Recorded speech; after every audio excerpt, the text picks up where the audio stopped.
اتر پردیش کے شہر بریلی میں واقع حضرت شاہ نیاز احمد بریلوی صاحب رحمت اللہ علیہ کی درگاہ مختلف ذاتوں اور برادریوں کے درمیان ایک پل کا کام کر رہی ہے۔ اس درگاہ میں ہر سال جشن چراغ کے نام سے ایک تقریب منعقد کی جاتی ہے اور اس میں ہزاروں عقیدت مند شرکت کرتے ہیں۔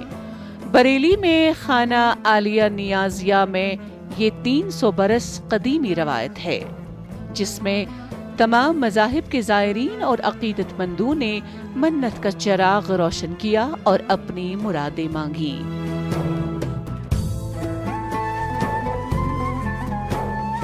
اتر پردیش کے شہر بریلی میں واقع حضرت شاہ نیاز احمد بریلوی صاحب رحمت اللہ علیہ صرف روحانی شخصیت کے مالک نہیں تھے، بلکہ علمی اور ادبی میدان میں بھی منفرد اور اعلیٰ مقام رکھتے تھے۔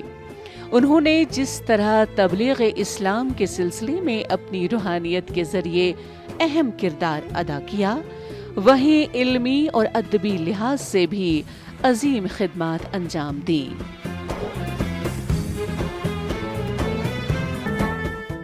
دیکھیے، بریلی میں جس جگہ پہ ہم لوگ بیٹھے ہیں، خانقاہ نیازیہ میں شبی میاں صاحب نے اس کو اپنے پشتوں نے ان کی خون سے سینچا ہے، اور گنگا جمنی کی جو تہذیب کی بہار بریلی میں بہہ رہی ہے وہ اچھی استھانوں پہ بھی نہیں ملتی، اور یہاں کا لوگ ادھارن دیتے ہیں اور سندیش دیتے ہیں، اور یہاں جو اپنتو کی بھاونا ہے وہ آپ لوگوں کو بہت کم جگہ ملے گی۔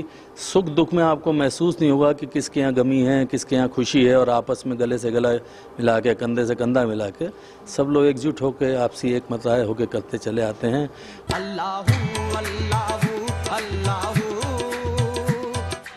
حضرت شاہ نیاز احمد بریلوی رحمت اللہ علیہ سلسلہ چشتیہ نظامیہ کے معروف صوفی اور ہندوستان کے مشہور صوفی شاعر گزرے ہیں۔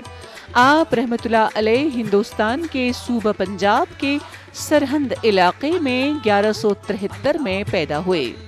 اپنے والد حکیم شاہ رحمت اللہ کے سائے عاطفت سے محروم ہو گئے۔ والدان نے پرورش اور تعلیم و تربیت کے فرائض انجام دیے، مقامی علماء و فضلاء کی نگرانی میں فراغت حاصل کی۔ آپ کا نام پہلے راز احمد رکھا گیا، بعد میں اسے نیاز احمد کر دیا گیا، مگر لوگ آپ کو نیاز بے نیاز کے نام سے جانتے ہیں۔ بے نیاز کا مطلب صاف ہے کہ مخلوق سے بے نیاز تھی۔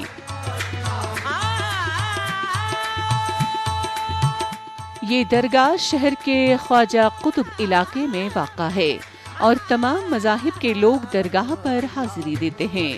یہ فرقہ وارانہ ہم آہنگی کی ایک بہترین مثال ہے جو ہمارے ملک کے طول و عرض میں دیکھنے کو ملتی ہے۔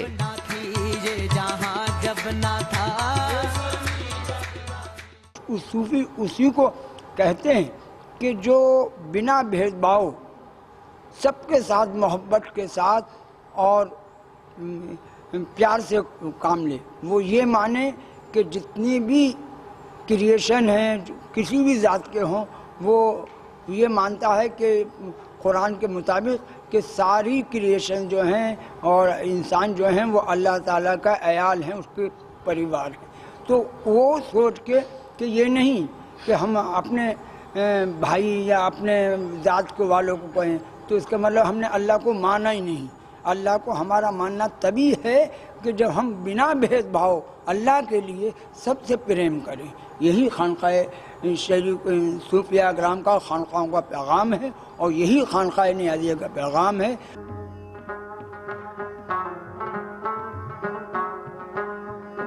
آپ والد بزرگوار کی طرف سے شاہان بخارا کے خاندان سے علوی تھے اور والدہ ماجدہ کی جانب سے حسینی تعلیم کی غرض سے دہلی گئے اور وہاں پر خواجہ فخر الدین چشتی سے ظاہری اور باطنی علم حاصل کیا۔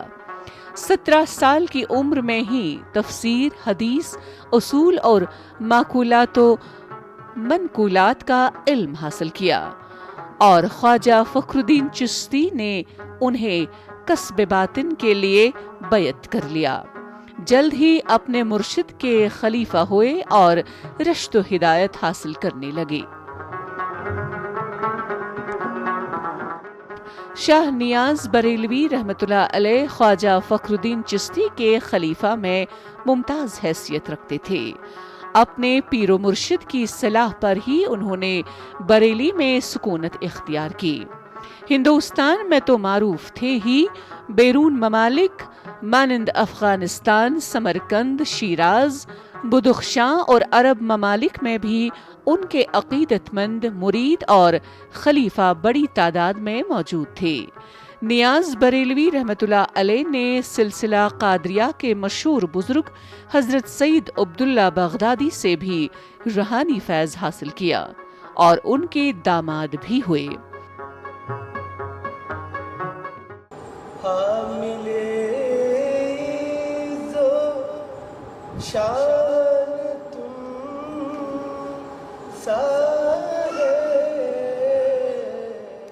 شاہ نیاز بے نیاز صاحب رحمۃ اللہ علیہ دیوان شاعر تھے۔ ان کی شاعری کا مہور عشق الہی تھا۔ نیاز بریلوی رحمۃ اللہ علیہ کا کلام آج بھی خانقاہوں کی محافل میں پابندی سے پڑھا جاتا ہے۔ مجھے بھی رب بے کریم بخش دے گا، مجھے بھی رب بے کریم۔ اور میں لگ بھگ 15 سال سے یہاں پہ آ رہا ہوں اور سارے بزرگوں کی ہستیوں میں سب جگہ گیا ہوں۔ یہاں مجھے ایک اچھا یہ لگتی ہے کہ یہاں ایک بھید بھاؤ نہیں ہے۔ دوسری چیز یہاں گلک بازی کا نہیں ہے، کیسے کہ آیا اور مان لگا کہ یہ ڈالیے یا وہاں وہ ڈالیے، اور یہاں ماتھے پہ کسی کے نہیں دیکھتے کہ صاحب کہ یہ کس کا کیا دھرم ہے، کہ یہاں اور سب کو بانٹنے کا رواج ہے، لینے کا رواج یہاں نہیں ہے، چاہے بھوک امیر آئے یا غریب آئے، بادشاہ آئے یا فقیر آئے۔ دور سے دریائے حقیقت گہرے اندر کانے دوست، ہم تو ہی غواز مانے در جان جانانے تو۔ تصوف کو عام طور پر مذہب اسلام کا باطنی پہلو تصور کیا جاتا ہے۔ مادیت سے دور رہتے ہوئے وہ اپنی روح کے بارے میں غور و فکر کرتے ہوئے باطنی مشاہدے اور خدا کی تلاش پر زور دیتا ہے۔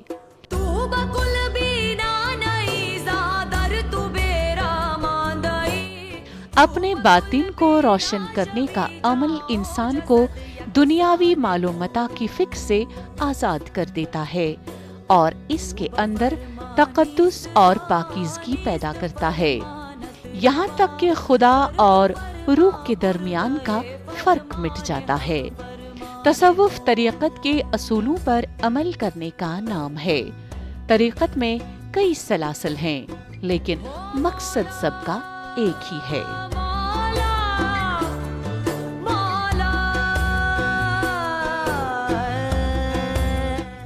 ہندوستان جیسے کثیر المذاہب ملک کے لیے ایک سیکولر اور تکثیری تہذیب کی تشکیل میں ان سلاسل نے ایک اہم رول ادا کیا ہے۔ طریقت نے تحمل، رواداری اور تکثیریت کو فروغ دیا ہے، اور یہ بات بغیر کسی بیرونی کوشش کے انتہا پسندی کی ہر شکل کو ختم کر دیتی ہے۔